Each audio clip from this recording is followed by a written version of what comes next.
आज हम लोग पढ़ेंगे क्लास 12th केमिस्ट्री के फर्स्ट चैप्टर सॉलिड स्टेट के बारे में। तो ये जो सॉलिड स्टेट चैप्टर है ये कहाँ से आया है, पहले हम लोग इस बात को जान लेते हैं। जैसा कि हम लोग सभी लोग जानते हैं कि मैटर जो होता है उसके 3 स्टेट होते हैं basically, solid state, liquid state और गैसियस स्टेट। तो इस चैप्टर में हम लोग को सॉलिड स्टेट के बारे में ही डिटेल पढ़ना है। और इस चैप्टर में हम लोग को पढ़ना है कि जनरल कैरेक्टरिस्टिक सॉलिड का क्या होता है, एमार्फस सॉलिड क्या होता है, क्रिस्टलाइन सॉलिड क्या होता है, क्रिस्टलाइन और एमार्फस में किस वजह से डिफरेंस होता है, क्रिस्टल लैटिस यूनिट सेल पढ़ना है। तो पहले हम लोग इंट्रोडक्शन पार्ट पढ़ लेते हैं सॉलिड स्टेट का, फिर हम टॉपिक बाय टॉपिक पढ़ेंगे ये सब के बारे में। तो यहाँ पे बताया है कि हम सॉलिड और लिक्विड से पूरी तरीके से घिरे हुए हैं, सॉलिड लिक्विड गैस से।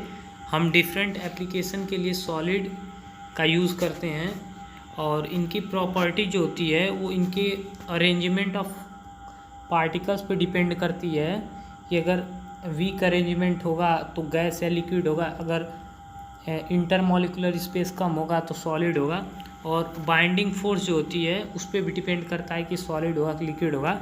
तो हम अगर इनके स्ट्रक्चर्स की स्टडी कर लेंगे तो ये आसान हो जाएगा कि हम कोई नया सॉलिड मटेरियल बना लें जिसकी प्रॉपर्टी हम जैसा चाहें वैसी हो जाए। तो हम सॉलिड स्टेट चैप्टर को पढ़ने का हमारा यही मकसद है कि हम लोग डिफरेंट तरीके के नए सॉलिड्स बना लें। और आगे इसमें ये दिया हुआ है कि जो सॉलिड और लिक्विड होते हैं, लिक्विड और गैस होते हैं, उन्हें फ्लूइड्स कहा जाता है क्योंकि वो फ्लो कर सकते हैं। और इन दोनों स्टेट में जो फ्लूइडिटी होती है, जो फ्लूइडिटी प्रॉपर्टी है, वो इसलिए होती है क्योंकि इनके जो मॉलिक्यूल्स होते हैं वो फ्री टू मूव होते हैं, मतलब आसानी से मूव कर सकते हैं। सॉलिड्स में जो सॉलिड स्टेट होता है उसमें जो पार्टिकल होते हैं एक पोजीशन पे फिक्स्ड होते हैं और वो मूव नहीं कर सकते हैं। इसकी वजह से सॉलिड एक फ्लूइड नहीं है, जबकि लिक्विड और गैस के पार्टिकल्स अपने पोजीशन से या फिर मूवमेंट कर सकते हैं, तो इसलिए उनको फ्लूइड बोला गया है। अब हम लोग आगे देखते हैं कि आगे हम लोग क्या पढ़ना है। आगे हम लोग को पढ़ना है कि general characteristic of solid state. अब general characteristics of solid state है तो इसकी जनरल कैरेक्टरिस्टिक क्या है कि इनका जो मास वॉल्यूम शेप होता है वो फिक्स्ड होता है। इंटरमॉलिकुलर डिस्टेंस जो होती है वो शॉर्ट होती है, मतलब इनके जो मॉलिक्यूल्स होते हैं उनके बीच में जो दूरी होती है वो बहुत ही कम होती है। और इंटरमॉलिकुलर फोर्स आर स्ट्रांग, मतलब जब दूरी कम रहेगी तो जाहिर सी बात है इंटरमॉलिकुलर फोर्स स्ट्रांग होगी। और इनके जो पार्टिकल्स होते हैं वो एक पोजीशन पे फिक्स्ड होते हैं और वो अपने ही पोजीशन पे वाइब्रेट या ऑसिलेट करते हैं। और सॉलिड की ये लास्ट प्रॉपर्टी है कि वो इनकम्प्रेसिबल होते हैं और रिजिड होते हैं। अब हम लोग पढ़ते हैं कि एमार्फस सॉलिड क्या होता है और क्रिस्टलाइन सॉलिड क्या होता है, और एमार्फस सॉलिड और क्रिस्टलाइन सॉलिड किस बेसिस पे क्लासिफाई किया गया है। तो यहाँ पे सॉलिड स्टेट या फिर सॉलिड दो तरीके के होते हैं, एक क्रिस्टलाइन सॉलिड और एमार्फस सॉलिड। इनका जो डिवीज़न किया गया है क्रिस्टलाइन और एमार्फस में, इसका बेसिस है इनके arrangement, nature of order present in them, या फिर अरेंजमेंट के बेसिस पे इनको डिवाइड किया गया है। तो जो क्रिस्टलाइन सॉलिड होता है वो large number of small crystal से बना हुआ होता है, जिसका जो शेप होता है वो डेफिनिट होता है, यानी कि फिक्स्ड होता है। हर एक मॉलिक्यूल्स का या फिर हर एक स्मॉल क्रिस्टल का जो स्ट्रक्चर होता है या शेप होता है वो एक ही जैसा होता है। क्रिस्टलाइन सॉलिड्स में जो उसके पार्टिकल्स होते हैं, पार्टिकल या तो एटम हो सकते हैं, मॉलिक्यूल हो सकते हैं, आयंस हो सकते हैं, वो ऑर्डर्ड होते हैं और इनका लॉन्ग रेंज ऑर्डर होता है। लॉन्ग रेंज ऑर्डर का मतलब कि उनका जो पैटर्न होता है वो रेगुलर होता है, जो कि कुछ कुछ समय पे अपने आप को रिपीट करता है। और सोडियम क्लोराइड और क्वार्ट्ज इसके टिपिकल एग्जांपल है, मतलब कि सोडियम क्लोराइड और क्वार्ट्ज इसके एग्जांपल्स हैं क्रिस्टलाइन सॉलिड्स के।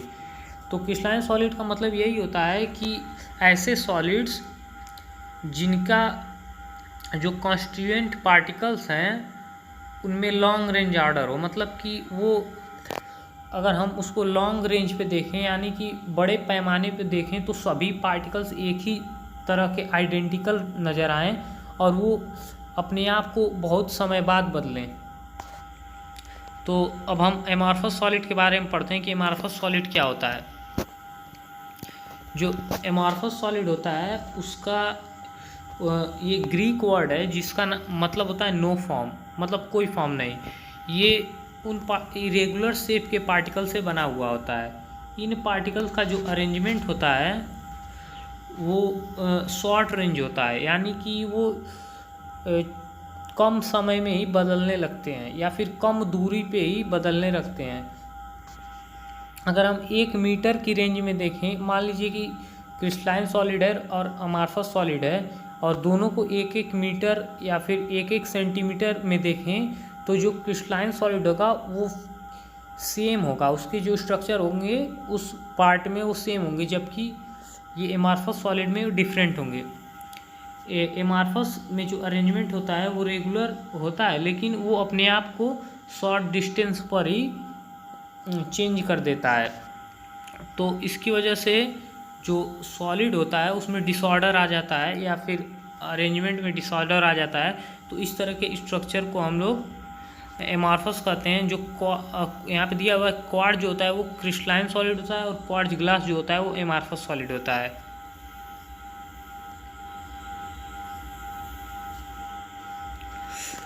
जैसे कि यहाँ पे फिगर में दिया हुआ है कि ये वाला जो है वो क्रिस्टलाइन सॉलिड का एग्जांपल है और ये एमॉर्फस। इस एग्जांपल में अगर हम लोग देखें तो ये सब आइडेंटिकल हैं, ये आइडेंटिकल है, ये आइडेंटिकल है, लेकिन वही इसमें देखा जाए तो ये कुछ अलग पैटर्न बना रहा है, ये कुछ अलग पैटर्न बना रहा है, ये अलग पैटर्न बना रहा है। तो ये जो है ये शॉर्ट रेंज हो गया, शॉर्ट रेंज ऑर्डर, और ये जो है वो लॉन्ग रेंज ऑर्डर फॉर्म कर रहा है। तो हम लोग अगले पेज पे देखते हैं क्या है। जो क्रिस्टलाइन सॉलिड होते हैं उनके शार्प मेल्टिंग पॉइंट होता है, जबकि एमॉर्फस सॉलिड का वो लॉन्ग रेंज ऑफ टेम्परेचर पे बेंट हो जाते हैं, या फिर मतलब क्रिस्टलाइन सॉलिड एक फिक्स टेम्परेचर पे मेल्ट करते हैं, लेकिन जो एमॉर्फस सॉलिड होते हैं वो एक रेंज ऑफ टेम्परेचर पे मेल्ट होते हैं। जैसे कि अगर कोई बोले आयरन है, आयरन एक क्रिस्टलाइन सॉलिड है, वो 2450 डिग्री सेल्सियस पे मेल्ट करता है, वो क्रिस्टलाइन सॉलिड है। 2450 एक फिक्स टेम्परेचर है। और कोई बोले कि एक एमॉर्फस सॉलिड है, जैसे एमॉर्फस सॉलिड प्लास्टिक वगैरह है, वो कोई बोले कि 1000 डिग्री सेल्सियस से लेके 1500 डिग्री सेल्सियस तक मेल्ट करता है। तो 1000 से लेके 1500 एक रेंज हो गया। तो यही बोल रहा है कि एमॉर्फस सॉलिड जो होते हैं वो एक रेंज, मतलब एक रेंज में इनका मेल्टिंग पॉइंट होता है। और जो एमॉर्फस सॉलिड होते हैं वो हीटिंग करते पे कुछ टेम्परेचर पे क्रिस्टलाइन भी हो जाते हैं, और कुछ ग्लास जो एंशिएंट सिविलाइजेशन में पाए गए वो मिल्की हो जाते हैं किसी क्रिस्टलाइजेशन की वजह से। तो जो एमॉर्फस सॉलिड होता है वो उसके पास टेंडेंसी होती है फ्लो करने की, बहुत स्लो फ्लो करता है लेकिन टेंडेंसी होती है फ्लो करने की, इसलिए उन्हें हम लोग कभी कभी स्यूडो सॉलिड या फिर सुपर कूल्ड लिक्विड भी कहते हैं।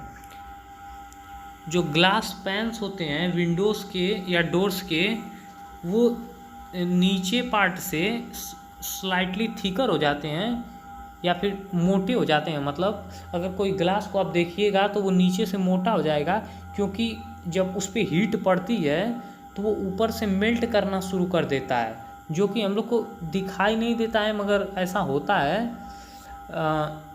तो ये जो ग्लास है वो एक एमॉर्फस सॉलिड का एग्जांपल है। तो वो ऊपर से नीचे फ्लो कर जाता है, इस यही बताया गया है कि इसीलिए इसको सुपर कूल्ड लिक्विड भी कहते हैं।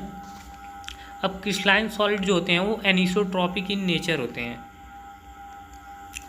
एनिसोट्रॉपिक इन नेचर का मतलब हो गया कि उनकी कुछ जो फिजिकल प्रॉपर्टी होती हैं जैसे इलेक्ट्रिक रेजिस्टेंस, रिफ्रैक्टिव इंडेक्स और अलग सब चीज़ें, वो अलग अलग डायरेक्शन में अलग अलग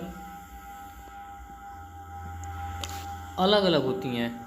ये इसलिए होता है कि जैसे अलग अलग डायरेक्शन में अलग अलग होती हैं, ये ऐसा इसलिए होता है कि जो उनकी फिजिकल प्रॉपर्टी होती हैं वो एक डायरेक्शन में सेम होती हैं। मतलब एक डायरेक्शन में सेम होगी, दूसरी डायरेक्शन में अलग होगी, तीसरी डायरेक्शन में अलग होगी। जैसे मान लीजिए कि दो रो हैं, एक में जैसे दो रो हैं या फिर तीन रो हैं मान लीजिए। एक रो में आप गुलाब लगाए हैं, दूसरी रो में आप लोटस लगाए हैं, तीसरी रो में आप सनफ्लावर लगाए हैं। तो एक रो में तो इनका प्रॉपर्टी सेम है, क्रिस्टलाइन सॉलिड का एक रो में तो प्रॉपर्टी सेम है, लेकिन अलग अलग रो में आप कंपेयर करेंगे तो पहले रो में रोज है, दूसरी रो में लोटस है, तीसरे में आपका सनफ्लावर है। वही अगर आप एमार्फस में देखेंगे तो वो आइसोट्रॉपिक होते हैं। मतलब कि पहली रो में कुछ सनफ्लावर हैं, कुछ रोज़ हैं, कुछ लोटस हैं। तो इस तरह देखेंगे तो जो एमार्फस होगा उसका जो डायरेक्शन होगा वो सेम होगा। तो इस वजह से जो क्रिस्टलाइन सॉलिड होते हैं उनको हम एनिसोट्रॉपिक बोलते हैं और एमार्फस सॉलिड को आइसोट्रॉपिक बोलते हैं। अभी तक हम लोग ने जितना पढ़ा है उसका एक समरी दिया हुआ है और इसमें बस दो चीज़ अलग अलग चीज़ें दी हुई हैं, एक क्लीवेज प्रॉपर्टी और एक हीट ऑफ फ्यूजन।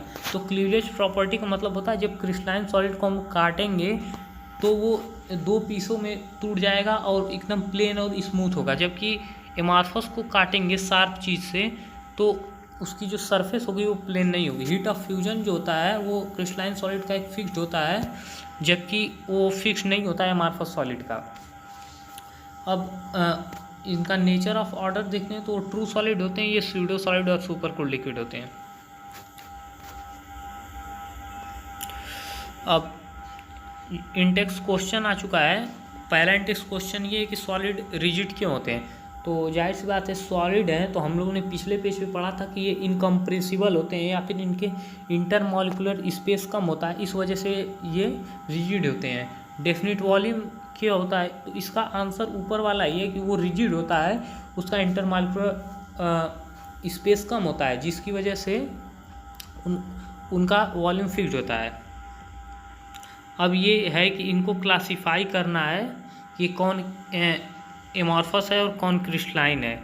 तो जो पॉलीयूरेथेन है और नैप्थलीन, बेंजोइक, ये सब तो हम लोग एक एक करके देखते हैं। तो पॉलीयूरेथेन जो है वो एक एमॉर्फस है, नैप्थलीन जो है वो क्रिस्टलाइन है, बेंजोइक जो है वो क्रिस्टलाइन है, टेफ्लॉन जो है वो एमॉर्फस है, पोटेशियम नाइट्रेट जो है वो क्रिस्टलाइन है, सेलोफेन जो है वो एमॉर्फस है, पॉलीविनिल क्लोराइड जो है वो एमॉर्फस है, फाइबर ग्लास जो है वो एमॉर्फस है, कॉपर जो है वो क्रिस्टलाइन है।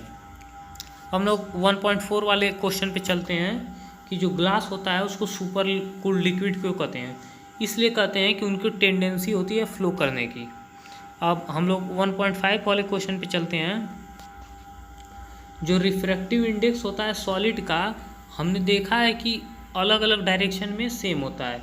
तो nature on this solid wood it show cleavage property, मतलब किस में सेम होता है दोनों, मतलब ऑल डायरेक्शन किस में, ऑल डायरेक्शन सेम होने का मतलब कि आइसोट्रॉपिक। आइसोट्रॉपिक किसका होता है, आइसोट्रॉपिक होता है एमॉर्फस सॉलिड का। और कमेंट नेचर, तो नेचर इसका एमॉर्फस हो गया। और स्लो क्लीवेज प्रॉपर्टी, तो इसका आंसर है नो, क्योंकि ये क्लीवेज प्रॉपर्टी का मतलब होता है काटने पे प्लेन टुकड़ों में टूटे, लेकिन ये प्लेन में नहीं टूटता है। अब क्रिस्टलाइन सॉलिड का यहाँ पे क्लासिफिकेशन दिया हुआ है, हम लोग को इसे पढ़ना है कि क्लासिफिकेशन ऑफ क्रिस्टलाइन सॉलिड। जो कि क्रिस्टलाइन सॉलिड है इसका क्लासिफिकेशन जो है वो उनके कैसी फोर्स ऑफ अट्रैक्शन इनके बीच होता है इससे किया गया है। तो 4 तरीके के सॉलिड्स निकल के आते हैं। एक मॉलिक्यूलर सॉलिड है, अगले पेज पे हम लोग को पढ़ेंगे आयनिक solid, metallic solid, covalent solid, तो वन बाय वन सबको हम लोग पढ़ते हैं। मॉलिक्यूलर सॉलिड्स, जो मॉलिक्यूलर सॉलिड होते हैं उनके फर्दर 3 पार्ट होते हैं। पहले आए नॉन पोलर मॉलिक्यूलर सॉलिड, ये उन एटम्स या फिर मॉलिक्यूल से बने होते हैं जिनमें नॉन पोलर कोवेलेंट बॉन्ड होता है। नॉन पोलर कोवेलेंट बॉन्ड होता है, इसका एग्जांपल H2Cl2 है। अब नॉन पोलर कोवेलेंट बॉन्ड का मतलब क्या होता है? जैसे कि एक होता है कि पोलर मॉलिक्यूल, एक होता है नॉन पोलर मॉलिक्यूल। तो इनमें नॉन पोलर मॉलिक्यूल होता है और वो पोलराइज नहीं होते हैं, और इनकी प्रॉपर्टी होती है कि ये सॉफ्ट होते हैं और इलेक्ट्रिसिटी के कंडक्टर नहीं होते हैं। इनका जो मेल्टिंग पॉइंट होता है वो कम होता है और ये यूजुअली लिक्विड और गैसेस स्टेट में पाए जाते हैं। अब पोलर मॉलिक्यूल में आते हैं। पोलर मॉलिक्यूल जो होते हैं जैसे HCl, SO2, इनमें पोलर कोवेलेंट बॉन्ड से बने होते हैं, यानी कि जो इनका मॉलिक्यूल होता है वो पोलर मॉलिक्यूल होता है और इनका जो अट्रैक्शन होता है वो स्ट्रॉन्गर होता है। और ये जो सॉलिड होते हैं वो सॉफ्ट होते हैं और इलेक्ट्रिसिटी के नॉन कंडक्टर होते हैं। इनका मेल्टिंग पॉइंट जो होता है वो हायर होता है देन नॉन पोलर, यानी कि नॉन पोलर वाले से इनका हायर होता है। और ये गैसेस और लिक्विड के फॉर्म में पाए जाते हैं रूम टेम्परेचर पे। SO2 और NH3 इसका बेस्ट एग्जांपल है। अब हाइड्रोजन बॉन्डेड मॉलिक्यूलर सॉलिड,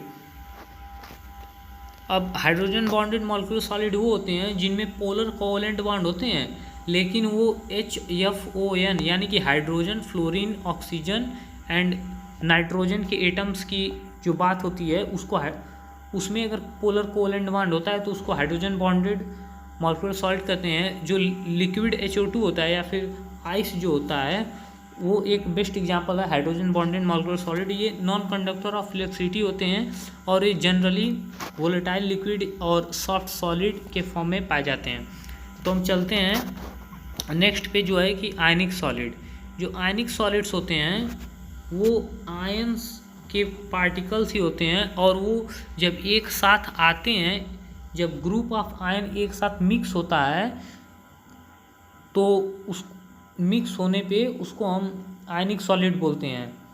जैसे कि जो NaCl होता है, Na+ और Cl- ये सब ग्रुप ऑफ आयन है, दोनों को मिक्स किया जाता है तो आयनिक सॉलिड बनता है।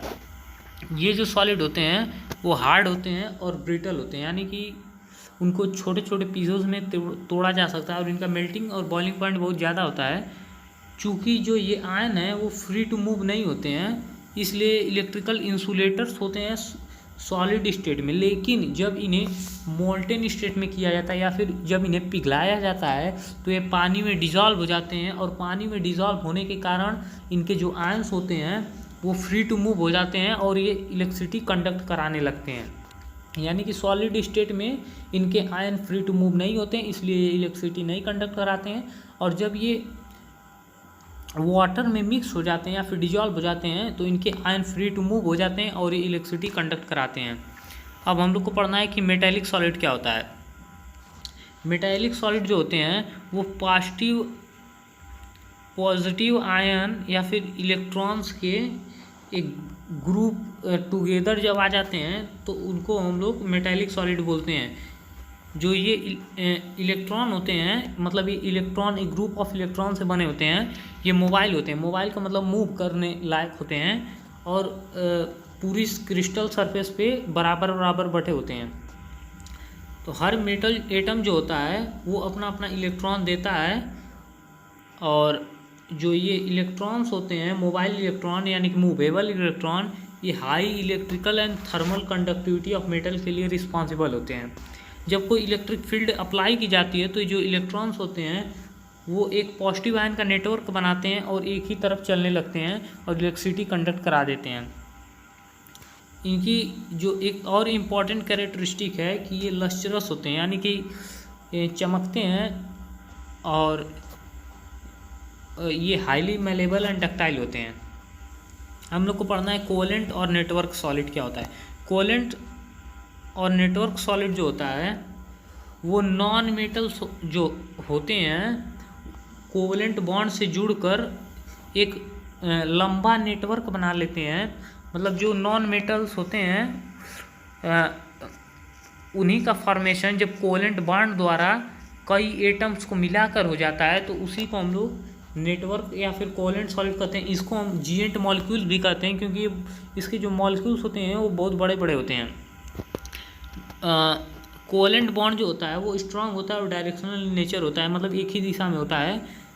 इसलिए एटम जो होते हैं वो बहुत स्ट्रांगली अपने पोजीशन पे रुके होते हैं। और ये जो सॉलिड्स होते हैं बहुत हार्ड और ब्रिटल होते हैं और इनकी जो मेल्टिंग पॉइंट होती है बहुत ज़्यादा होती है और कभी कभी ये कभी कभी डिकम्पोज कर देते हैं मेल्टिंग पॉइंट से पहले। ये इंसुलेटर होते हैं और कभी इलेक्ट्रिसिटी नहीं कंडक्ट कराते हैं। डायमंड और सिलिकॉन कार्बाइड जो है उसके टिपिकल एग्जांपल यानी कि अच्छे एग्जांपल्स हैं। जबकि एक एक्सेप्शन है, यहाँ पे एक्सेप्शन है ग्रेफाइट जो कि सॉफ्ट होता है और कंडक्टर ऑफ इलेक्ट्रिसिटी होता है। इनकी प्रॉपर्टी ये होती है कि ये जो होते हैं ये इलेक्ट्रिसिटी कंडक्ट नहीं कराते हैं और ये इंसुलेटर होते हैं। लेकिन इसमें एक एक्सेप्शन है ग्रेफाइट जो कि कंडक्टर ऑफ इलेक्ट्रिसिटी होता है। और ये ऐसा इसलिए होता है क्योंकि इसके स्ट्रक्चर में थोड़ा अलग होता है। जो इसके कार्बन एटम्स होते हैं वो डिफरेंट लेयर में अरेंज होते हैं और कोवलेंटली बॉन्ड होते हैं, लेकिन 3 ही एटम से अरेंज होते हैं। और जो चौथा लेयर होती है या फिर चौथा इलेक्ट्रॉन होता है वो अलग लेयर में पड़ जाता है। तो जो यहाँ पे एक फ्री इलेक्ट्रॉन हो जाता है जो कि फ्री टू मूव हो जाता है, जिसकी वजह से ये एक गुड कंडक्टर ऑफ इलेक्ट्रिसिटी बन जाते हैं। और जो अलग अलग लेयर होती हैं वो एक दूसरे के ऊपर स्लाइड कर सकते हैं। इसकी वजह से ये एक सॉफ्ट लिक्विड और एक अच्छा लुब्रिकेंट का काम करता है। तो हम लोगों ने अभी तक क्या क्या पढ़ लिया? हम लोगों ने पढ़ लिया सॉलिड स्टेट या फिर सॉलिड स्टेट की कैरेक्टरिस्टिक के बारे में, क्लासिफिकेशन पढ़ लिया कि सॉलिड स्टेट क्या होते हैं। अब हम लोग अगली वीडियो में ये पढ़ेंगे कि क्रिस्टल लैटिस क्या होती है। तो उससे पहले हम लोग कुछ क्वेश्चंस हैं उनको हम लोग कर लेते हैं। जो पहला इंडेक्स 1.6 है क्वेश्चन, इसमें हम लोग देख लेते हैं कि कौन कौन क्या क्या है। जो पोटेशियम सल्फेट है ये एक आयनिक सॉलिड है। जो टीन है वो एक मेटालिक सॉलिड है, मेटालिक। और जो बेंजीन है, बेंजीन वो एक कोवलेंट सॉलिड है। यूरिया जो है वो एक मेटालिक मॉलिक्यूलर सॉलिड है, मॉलिक्यूलर। और एमोनिया जो है वो भी मॉलिक्यूलर सॉलिड ही है। और वाटर जो है वो मॉलिक्यूलर सॉलिड है। और जिंक सल्फाइड जो है वो आयनिक सॉलिड है। ग्रेफाइट जो है वो कोवलेंट सॉलिड है। रूबिडियम जो है वो मेटालिक सॉलिड है। आर्गन जो है वो मॉलिक्यूलर सॉलिड है। और सिलिकॉन कार्बाइड जो है वो कोवलेंट सॉलिड है। अब हम 1.7 क्वेश्चन चलते हैं कि जो सॉलिड ए है वो हार्ड इलेक्ट्रिकल इंसुलेटर है इन सॉलिड और मोल्टेन स्टेट में, और एट हाई टेम्परेचर पे वो मेल्ट कर जाता है। हाँ, कि solid A is very hard electrical insulator in solids as well as in molten state and melt at very high temperature. यानी कि जाहिर सी बात है कि ये एक क्रिस्टलाइन सॉलिड ही होगा। आयनिक solid conduct electricity in molten state but not in solid state. ऐसा इसलिए होता है कि जो मोल्टेन स्टेट में रहते हैं तो उसके आयन फ्री टू मूव नहीं रहते हैं, लेकिन जब वो सॉलिड स्टेट में आते हैं तो उसके आयन जो होते हैं वो फ्री टू मूव हो जाते हैं। अब 1.9 इंडेक्स है कि किस तरह के सॉलिड इलेक्ट्रिकल कंडक्टर मालेबल और डक्टाइल होते हैं। तो ऐसे जो होते हैं वो मेटालिक सॉलिड्स होते हैं, वही ऐसे होते हैं। तो अब हम लोग को अब अगली वीडियो में हम लोग पढ़ेंगे क्रिस्टल लैटिस और प्रिमिटिव यूनिट सेल्स के बारे में। और 2 वीडियो और करेंगे, मतलब इस वीडियो के बाद 2 वीडियो और करेंगे और पूरा चैप्टर समाप्त कर देंगे। और एक बार लास्ट वीडियो बनाएंगे जिसमें हम लोग पूरे न्यूमेरिकल्स वगैरह प्रैक्टिस कर लेंगे। तो मिलते हैं नेक्स्ट वीडियो में, तब तक आप लोग इसको एक बार रिवाइज कर लीजिए और अगली वीडियो का वेट करते रहिए। 102 दिन में वो भी आ जाएगी।